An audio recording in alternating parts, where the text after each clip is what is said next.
दुनिया भर में स्मार्ट गेम्स की डिमांड में इजाफा हो रहा है।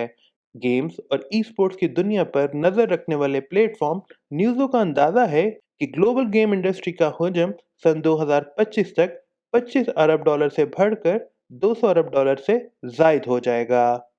अब हर एक के हाथ में फ़ोन आ चुका है। गेमिंग इंडस्ट्री बहुत बड़ी हो चुकी है। कुछ एरियाज़ में तो ये कि वो एंटरटेनमेंट इंडस्ट्री को भी ओवरटेक कर चुकी है। दोनों इस तरीके से मिल गई हैं कि बहुत मुश्किल बताना है ये चीज़ कि किस फ्रेंचाइज़ की फ़िल्म कहाँ ख़त्म होती है और गेम कहाँ से शुरू होती है। ये कौन सी फ्रेंचाइज़ गेम से शुरू हुई थी और एंड पे फ़िल्म बन गई। जो पैंडेमिक है उसने बहुत ज़्यादा एक्सपेडाइट किया। उसकी रीज़न ये है कि गेमिंग इंडस्ट्री जो है वो पूरी दुनिया में बहुत बूम किया उसने, और वो हमें बहुत एक्साइटिंग लगा। और पाकिस्तान के अंदर स्पेसिफिकली मेरे लिए भी बहुत एक्साइटिंग चीज़ थी ये देखना कि कुछ गेम्स जो थी स्पेसिफिकली उन्होंने बहुत परफॉर्म किया। मेरा प्रोसेस था उसमें मतलब I took inspiration from my favourite series जो लॉर्ड ऑफ द रिंग्स थी। पाकिस्तान में गेम डिजाइनिंग के शोबे में स्पेशलाइजेशन करवाई जा रही है, जो कि कम्युनिकेशन डिजाइन में 4 साल डिग्री के आखिरी साल में की जाती है। इसके बाद किसी गेमिंग स्टूडियो का हिस्सा बनकर करियर का आगाज किया जा सकता है। एनिमेशन मेजर रखने के बाद जब मैं ग्रेजुएट हुई तो मैंने मार्केट में जॉब्स वगैरह के बारे में पूछना शुरू किया। तो I got to know about game designing और मुझे ये काफ़ी इंटरेस्टिंग लगी। तो वो जो मैंने जितना भी पढ़ा वो मुझे काफ़ी हेल्प कर रहा है इस इंडस्ट्री में। गेम डिजाइनिंग एक वसी शोबा है और इसके कई पहलू हैं, लिहाजा अगर आपको एनिमेशन या कोडिंग में दिलचस्पी नहीं, तब भी ये फील्ड आपके लिए हो सकती है।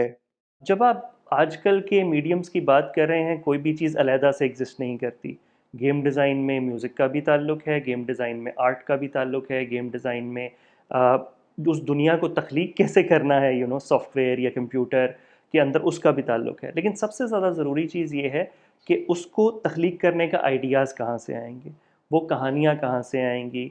पाकिस्तान में कई छोटी बड़ी कंपनियां बैन अवी गेमिंग इंडस्ट्री से मुंसलिक हैं और कई बरसों से अमरीकी और यूरोपीय स्टूडियोज के प्रोजेक्ट्स में हिस्सा ले रही हैं।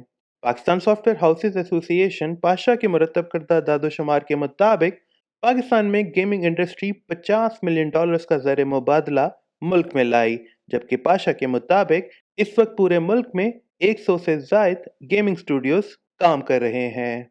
पाकिस्तान में इस वक्त जो अपकमिंग जनरेशन है, मेरे ख्याल से 3 से 4 साल में वो गेमिंग की तरफ उनका फोकस बहुत ज़्यादा है। और उनकी जो मेरे ख्याल से माइंडसेट भी है और क्रिएटिविटी है वो और बेहतर होती जा रही है। एंड मुझे उससे 10 साल में भी नज़र आ रहा है कि उससे भी बेहतर हो जाएगी। लिहाजा अगर आप में सीखने की लगन है तो इस शोबे में तख्लीक की कोई हदें नहीं है। 3 से 4 साल बाद मैं इधर से मतलब काफ़ी कुछ सीख के जाऊंगी, क्योंकि मैं अभी स्टेज ए पे थी जहाँ पे जब मैं आई थी। तो आई बिलीव कि अब मैं बी पे हूँ और 3-4 सालों तक आई बिलीव के एफ ई तक तो जाना ही चाहिए।